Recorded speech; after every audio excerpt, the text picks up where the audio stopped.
இன்றைக்கி நம்ம வெண்டைக்காய் காரக்குழம்பு தான் பார்க்க போகிறோம். சின்ன வெங்காயத்தை நல்லா கட் பண்ணி எடுத்திருக்கேன். ஒரு தக்காளி கட் பண்ணி எடுத்திருக்கேன். 100 கிராம் வெண்டைக்காய் இந்த மாதிரி பீஸாக கட் பண்ணி எடுத்திருக்கேன்.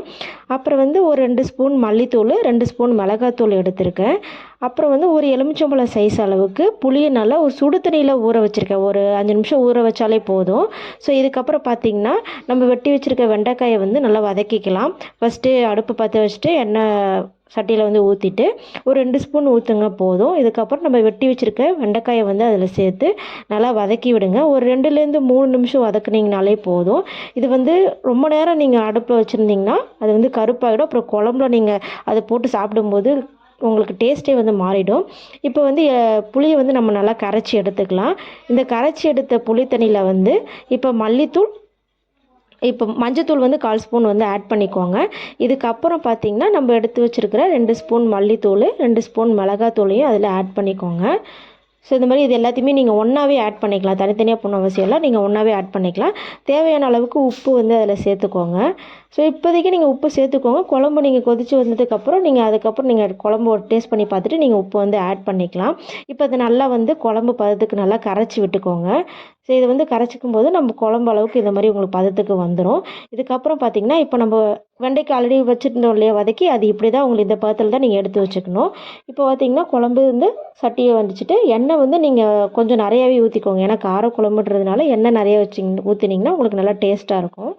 எண்ணெய் நல்லா ஊற்றிட்டு இப்போ ஒரு 1/4 ஸ்பூன் வெந்தயம் அதில் ஆட் பண்ணுங்கள்.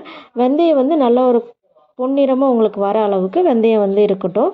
இதை நீங்கள் ரொம்ப வச்சுருந்தீங்கனாலுமே உங்களுக்கு கருப்பாயிடும் வெந்தயம். அப்போ ரொம்ப கசக்க ஆரம்பிச்சிடும், குழம்பு கசக்கும். ஸோ இதுக்கப்புறம் வெட்டி வச்சுருக்கிற சின்ன வெங்காயம் நான் அதில் போட்டுக்கிறேன். சின்ன வெங்காயம் ஒரு 10 சின்ன வெங்காயம் நீங்கள் வெட்டி வச்சுருந்தாலே போதும். இது நல்லா பொன்னிறமாக வர வரைக்கும் நல்லா வதக்கிக்கோங்க. அதுக்கப்புறம் நம்ம வெட்டி வச்சுருக்க ஒரு தக்காளியை அதில் ஆட் பண்ணிக்கோங்க. ரெண்டுத்தையும் சேர்த்து வதக்குனிங்கன்னா உங்களுக்கு ரெண்டுமே பொன்னிறமாக வந்துடும். இது ஒரு 5 மினிட்ஸ் போல் நல்லா வதக்கிக்கோங்க. இது மாதிரி தான் உங்களுக்கு இருக்கும். நீங்கள் வதக்குனிங்கன்னா இந்த மாதிரி ஒரு பதத்தில் உங்களுக்கு இருக்கும். அதுக்கப்புறம் பார்த்திங்கன்னா நம்ம கரைச்சி வச்சுருக்கோம் இல்லையா குழம்புக்கு, அந்த குழம்பு தண்ணி அதில் ஊற்றி ஆட் பண்ணிடுங்க. இது ஒரு 5 நிமிஷம் நல்லா கொதிக்க விடுங்க. ஃபுல் ஃப்ளேமில் வச்சு நல்லா கொதிக்க விட்டுருங்க. அதுக்கப்புறம் நம்ம வதக்கி வச்சுருக்க வெண்டைக்காயும் அதில் ஆட் பண்ணிக்கோங்க.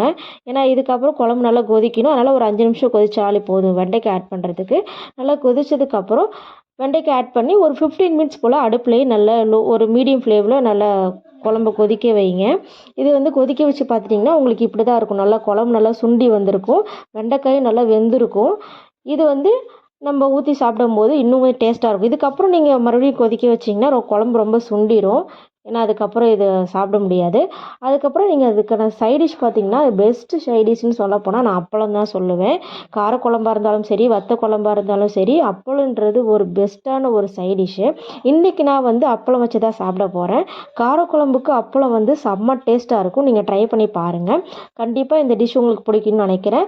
இதை நீங்கள் சாப்பிட்டு பார்த்துட்டு கமெண்ட் பண்ணுங்கள், சப்ஸ்கிரைப் பண்ணுங்கள். உங்களுக்கு பிடிச்சிருந்தால் லைக் பண்ணுங்கள். தென் காரக்குழம்பு எப்படி இருக்குன்னு எனக்கு சொல்லுங்கள். Thank you friends.